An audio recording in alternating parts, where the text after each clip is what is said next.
আসসালামু আলাইকুম সবাইকে। আশা করি সবাই অনেক ভালো আছেন। তো আজকে আমি মাংস আর রুটি বানাইতেছি।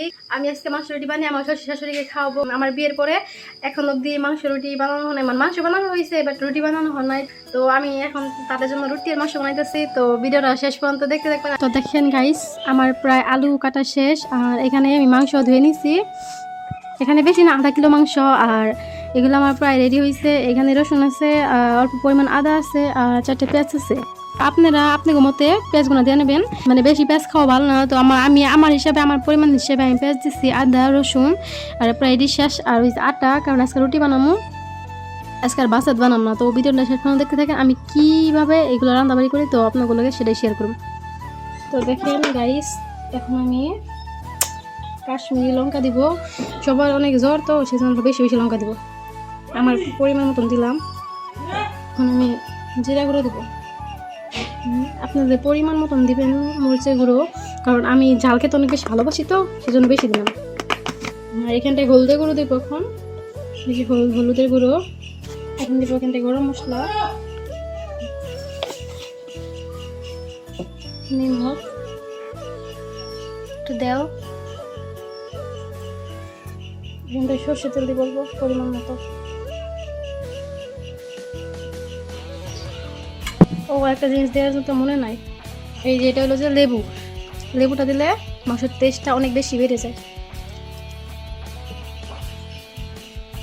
দেখেন আমি আমার পরিমাণ মতন 3 টুকরা লেবু দেবো এখানটায়, অনেক বেশি ভালো লাগবে খেতে।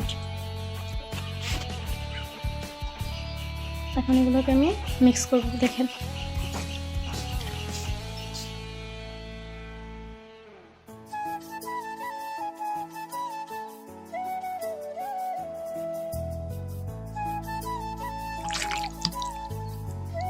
আদা গুঁড়ো, রসুন গুঁড়ো,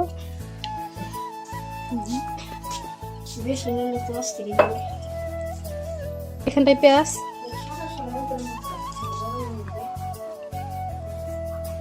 এগুলো মিক্স করবো। এগুলো কথা মনে ছিল না। তো দেখেন এখন আমি দিব ওই যেখানে সর্ষের তেল, কারণ আমি আলুগুলো অনেক সুন্দর করে ভেজে নেব।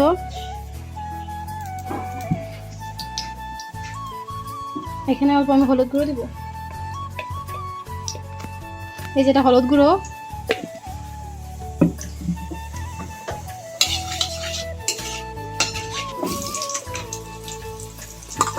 এগুলোকে সুন্দরভাবে আমি ফ্রাই করবো, কারণ ফ্রাই করলে মাংসের টেস্টটা অনেক বেশি বেড়ে যায়।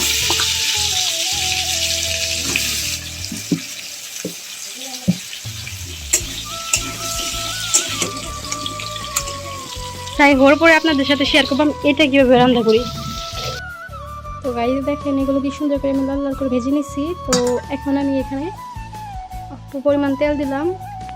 এখন আমি এখানে ছাড়বো পেঁয়াজ আর রসুন।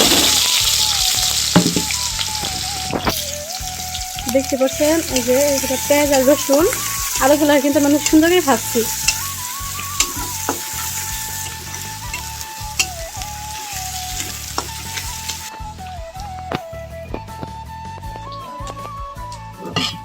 কি সুন্দর দেখা যাচ্ছে।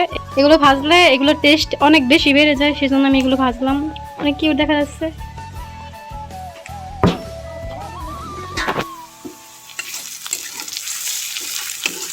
আমি এখানে ছেড়ে দিলাম চিকেনগুলো, এই যে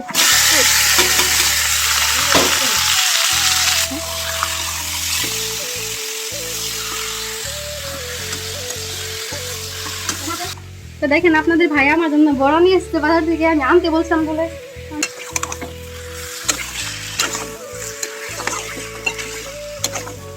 দেখেন আটা মারতে অনেক কষ্ট হয় গাইস, আমি তো পুরো গাই মাছের অস্থির,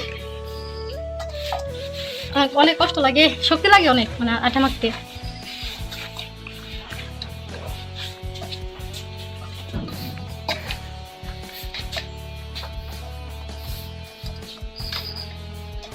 আটা মাখা শেষ, দেখেন কি সুন্দর সফট হয়েছে।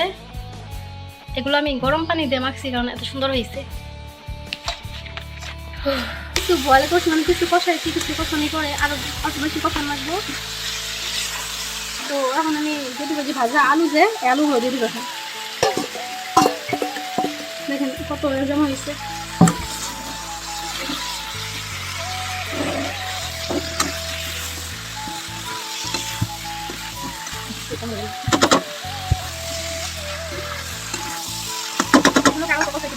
তো আমি কিছু পরিমাণ পানি দিব, কারণ মাংসটা একটু ভিজ দেবেন নাকি।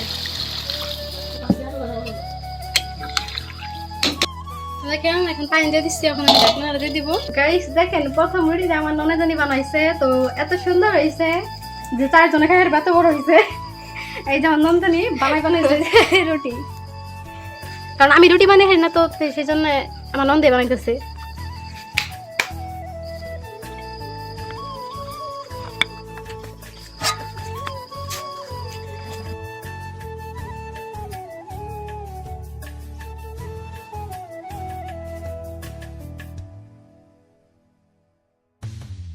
দেখছেন কি সুন্দর কালার হয়েছে। তো আমি আবারও ঢাকনা দিয়ে দিব, রুটি ভাজবো। তো এই যে কড়াইতে রুটিটা দিয়ে দিলাম।